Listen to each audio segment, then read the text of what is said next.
Action Subaskaran தயாரிப்பில் அறிமுக இயக்குனர் AR ஜீவா இயக்கத்தில் அனுபமா பரமேஸ்வரன் நடிப்பில் லாக்டவுன் வெற்றி நடை போடுகிறது. கடலூர் மாவட்டம் சிதம்பரம் அருகே சாத்தப்பாடியில் அரசு நேரடி நெல் கொள்முதல் நிலையம் திறக்காததால் 3000 நெல் மூட்டைகள் சேதமடைந்ததாக விவசாயிகள் வேதனை தெரிவித்துள்ளனர். இதுகுறித்த கூடுதல் விவரங்களை நமது செய்தியாளர் மணிகண்டன் வழங்க கேட்கலாம்.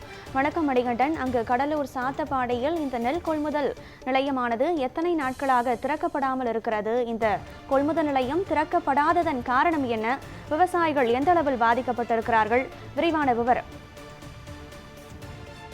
கண்டிப்பாக கனகவேரா, கடலூர் மாவட்டம் காட்டுமன்னார் கோயில், சிதம்பரம், புவனகிரி, குமராட்சி சுற்றுவட்டார பகுதியில் சில நாட்களுக்கு முன் பெய்த கனமழையில நெல் அறுவடை பணிகள் பாதிக்கப்பட்டுள்ள நிலையில சிதம்பரம் அருகே உள்ள புவனகிரி பகுதியான சாத்தப்பாடி கிராமத்துல நெல் கொள்முதல் நிலையம் திறக்கப்படாமல் இருந்து வருகிறது. இங்கு இந்த பகுதியில பாத்தீங்கன்னா 10,000 ஏக்கருக்கு மேல நெல் அறுவடை பணிகள் நடைபெற்று வருகிறது. இந்த பகுதியில உள்ளவங்க பாத்தீங்கன்னா அறுவடை செய்த நெல்லை நேரடி நெல் திறக்காததால் விவசாயிகள் இங்க எடுத்து வந்த மூட்டைகளை சுமார் பாத்தீங்கன்னா 3000 மூட்டைகளுக்கு மேல தரையில கொட்டி 15 நாட்களுக்கு மேலாக இந்த பனியிலும் மழையிலும் காத்து இருக்கிறாங்க.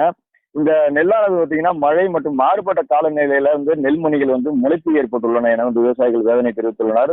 மேலும் அவங்க தெரிவிக்கையில் பாத்தீங்கன்னா பல்வேறு பகுதியில நெல் கொள்முதல் நிலையங்கள் செயல்பட்டு வரும் நிலையில தங்களது கிராமத்தில் 15 நாட்களுக்கு மேலாக இன்னமும் நெல் கொள்முதல் திறக்காமல் இருப்பது கேள்விக்குறியாக உள்ளது எனவும் குறிப்பிடுகிறார்கள்.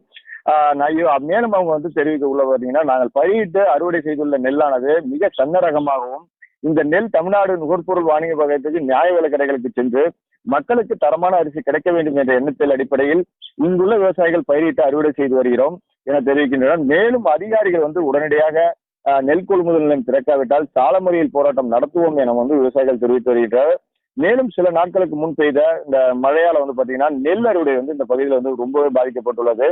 அந்த பனி மழை போன்ற இயற்கை சீற்றத்தினால் நெல் அறுவடை மிகவும் பாதிக்கப்பட்ட பல ஆயிரம் ஏக்கர் நெல் அறுவடை செய்ய முடியாத வயல்லே தேங்கி இருக்கிறது.